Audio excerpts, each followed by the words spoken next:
Welcome to the class. Hello students, welcome back to our channel. तो मैं हूं गरिमा शुक्ला और आप देख रहे हैं हमारा प्यारा सा चैनल। बच्चों, कोऑर्डिनेशन केमिस्ट्री के 2 लेक्चर्स आपको मिल चुके हैं, अब ये 3rd लेक्चर होने वाला है। अभी तक कोऑर्डिनेशन केमिस्ट्री के अंदर हमने 2 लेक्चर्स में क्या क्या पढ़ा है, ये मैं आपको छोटा सा रिव्यू देना चाहूँगी।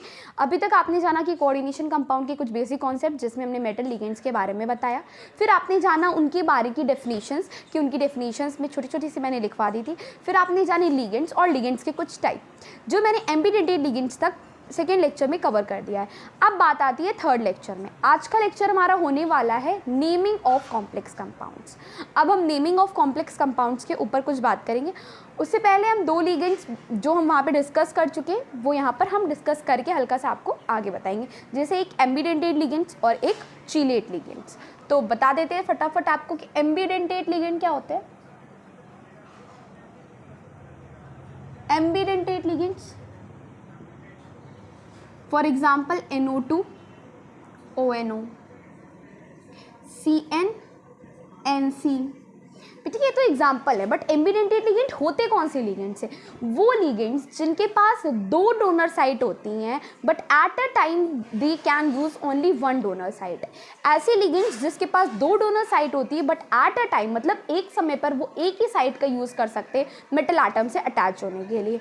तो जैसे उनमें से 2-3 एग्जाम्पल मैंने आपको लिखवाए भी थे, और मैं आपको वही बताने जा रही हूँ अभी कि NO2 में अगर N अटैच करता था तो वी नोन एज नाइट्रेट, और अगर ON या दैट्स मीन O अगर लिगेंड मेटल से अटैच होता था O की तरफ से, तो उसको हम कहते थे नाइट्रेट। दूसरी बात करते हैं CN, अगर C अटैच होता है तो साइनाइड, अगर N अटैच होता है तो आइसोसाइनाइड। ऐसे कुछ लिगेंड्स बताए थे। फिर हमने आपको बताया था चिलेट रिंग्स। चिलेट क्या होते थे? चिलेट लिगेंड्स जो रिंग्स का फॉर्मेशन करते थे, और उस प्रोसेस को हम कहते थे किलेशन। ओके, चिलेट लिगेंड्स ये मैं आपको पढ़ा चुकी हूँ। जिन बच्चों ने वो वीडियो नहीं देखी है तो वो वीडियो ज़रूर देखते हैं, जिससे उनको समझ में आ जाएगा चिलेट लिगेंड्स, या फिर उस प्रोसेस को हम ये भी कहते हैं किलेशन। तो अब ये तो रहा पुराना। Okay, got it. ये तो आपके पुराने दोनों लेक्चर्स का हल्का सा मैंने रिव्यू दे दिया कि क्या क्या मैं पढ़ा चुकी हूँ। अब आज बात करेंगे naming of complex compounds. Naming of complex compounds क्या करते हैं, क्या नेमिंग करने का तरीका होता है, ये पूरा चीज़ हम यहाँ पे आज डिस्कस करेंगे। ठीक है, तो लेट्स स्टार्ट द वीडियो। बात करेंगे IUPAC नॉमेनक्लेचर की। इन कोऑर्डिनेशन कंपाउंड्स के नॉमेनक्लेचर के बारे में अब हम बात करेंगे। आखिर इनकी नेमिंग कैसे होती है, इनको हम नेम कैसे करते हैं, यही सारी चीज़ें सीखेंगे, और यही आपके कोऑर्डिनेशन कंपाउंड में इंपॉर्टेंट चीज़ है। ठीक है, तो आइए सीखते हैं। पहली बात तो सबसे पहले क्या होता है, सबसे पहला point, in the naming of complexes cation is named first followed by the name of anion. बच्चों, आप सभी को कैटायन एंड एनायन पहचानना आता होगा। अगर नहीं आता है तो I gonna teach to you. देखिए, जैसे कोई भी कॉम्प्लेक्स में ले लो, ये K है,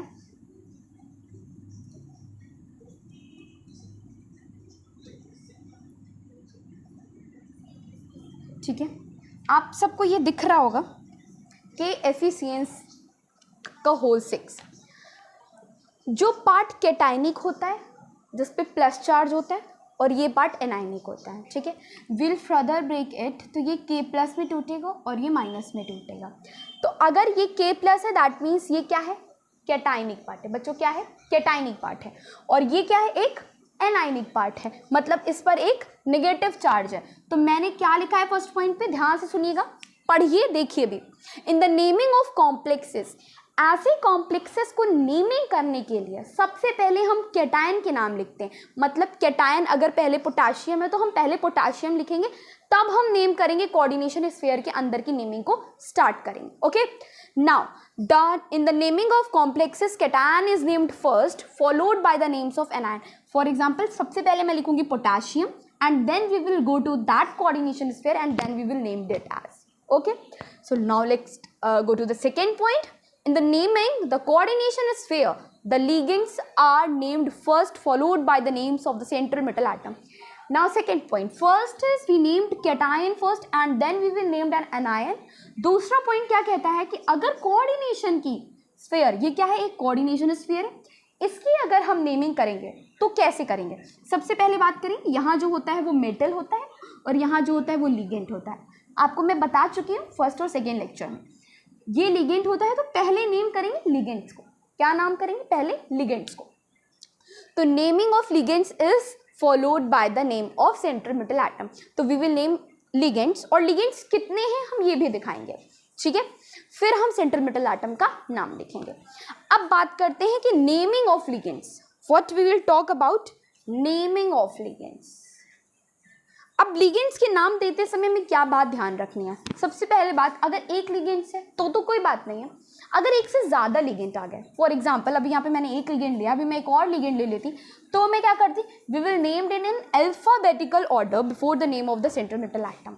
हम पहले तो केटायन का नाम लिखते, जो केटायन बाहर है, फिर उसके बाद लिगेंड का नाम लिखते, we will write the name of the ligand, और लिगेंड कितनी बार ये भी लिखते। फॉर एग्जाम्पल यहाँ पे हेक्सा है और CN इज साइनाइड, तो हेक्सा साइनो, ठीक है। फॉर एग्जाम्पल अब बात करेंगे, अगर एनाइनिक लिगेंड है, CN क्या है? एक नेगेटिव लिगेंड है। मैं आप सबको बता चुकी हूँ ये चीज़ें, ठीक है। CN एक नेगेटिव लिगेंड है। पिछली वीडियोज़ में मैंने नेगेटिव, पॉजिटिव और न्यूट्रल लिगेंड्स के बारे में बात करी थी, तो वहाँ पे एक CN नेगेटिव लिगेंड है। अगर अभी मैं इसको आपको चार्ट भी दूंगी जिसके अंदर सारे लिगेंड्स होंगे, सबके नाम भी होंगे, ठीक है।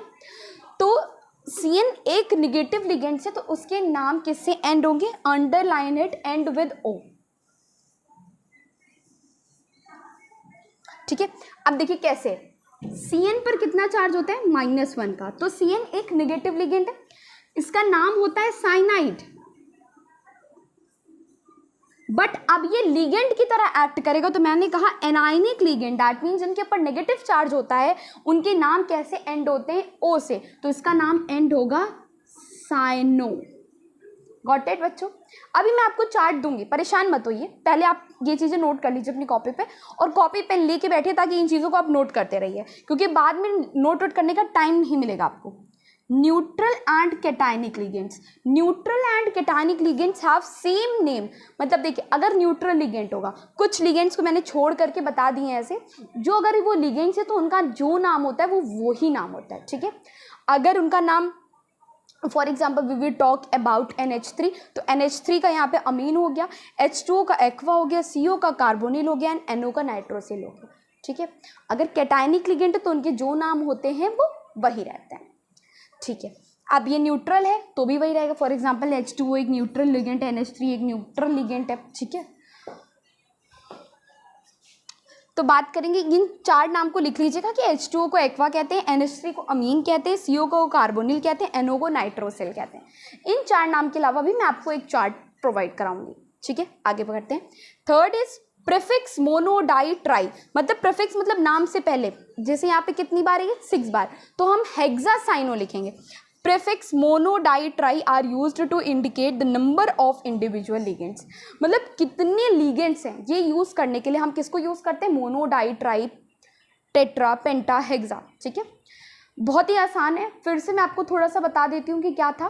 पहले हमें कॉम्प्लेक्स की नेमिंग करनी है, तो नेमिंग ऑफ कॉम्प्लेक्स में क्या ध्यान रखेंगे? सबसे पहले कि cations are named first and then anions. पहले हम कैटायनिक पार्ट को नेम करेंगे and then we will talk about anionic. यहाँ पर कैटायनिक पार्ट था इसलिए नाम ले रहे हैं, मान लीजिए ये कैटायनिक पार्ट ना होता यहाँ पर, तब बच्चे सोच रहे होंगे अगर सिर्फ ऐसे ही होता तो हमारे पास यही कैटायन है, मतलब एनायन अब कुछ नहीं रह गया मेरे पास, तो मैं इसी का नाम करूँगी, ठीक है। फिर उसके बाद मुझे कोई दिक्कत नहीं होगी। अब मान लो अगर ये ऐसे होता, ठीक है, अगर ये ऐसे होता तो फिर हम इसका नाम पहले करते फिर इसका नाम करते, मतलब name of cation is followed by the name of anion, ठीक है। सेकेंड पॉइंट में क्या हमने बात करी? In the naming of coordination sphere, हम कोऑर्डिनेशन स्फीयर की नेमिंग करेंगे। तो पहले हम किसका नाम रखेंगे? नेम ऑफ लिगेंड्स, ठीक है, followed by the name of central metal atom. अब पहले लिगेंड्स का नाम लिखेंगे तब हम सेंट्रल मेटल एटम का नाम लिखेंगे।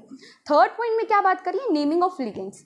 अब लिगेंड्स की नेमिंग में कैसे करेंगे? सबसे पहले तो लिगेंड्स को अल्फाबेटिकल ऑर्डर में हमें नेम करना है। अगर यहाँ पे एक लिगेंड है CN, अगर मान लो 2 लिगेंड होते हैं, CN भी होता है CL भी होता, तो साइनो का C CL का C पहले कौन सा आता है, ऐसे लिखते हैं हम देख करके। अभी आपको क्वेश्चन करवाएंगे तो समझ में आ जाएगा, ठीक है। सेकेंड बात करेंगे आयनिक लिगेंड की। अगर एनाइनिक लिगेंड से तो उनके नाम कैसे लिखे जाएंगे? मतलब उनके नाम O से एंड होंगे, end with O, letter O। अगर उनका कुछ भी नाम, जैसे CN एक निगेटिव लिगेंड है तो उसका साइनाइड नाम होता है, पर फिर भी उसको हम लिगेंड की तरह यूज करेंगे तो क्या लिखेंगे? Cyano, okay. अब बात करेंगे न्यूट्रल एंड कैटायनिक लिगेंड की। न्यूट्रल और कैटायनिक लिगेंड का सेम नाम होता है। क्या नाम होता है बेटा? सेम, जैसा उनका नाम होता है वैसे ही वो लिखें। अब बात करेंगे प्रीफिक्स अगर प्रीफिक्स की बात क्या होती है, अब वो कितनी बार लिगेंड लगे हुए हैं, जैसे मोनो 1 बार, डाई 2 बार, ट्राई 3 बार, टेट्रा 4 बार, पेंटा 5 बार, ये चीज़। तो ये किस लिए यूज होते हैं, to indicate the number of individual ligands. ठीक है, आगे जानते हैं।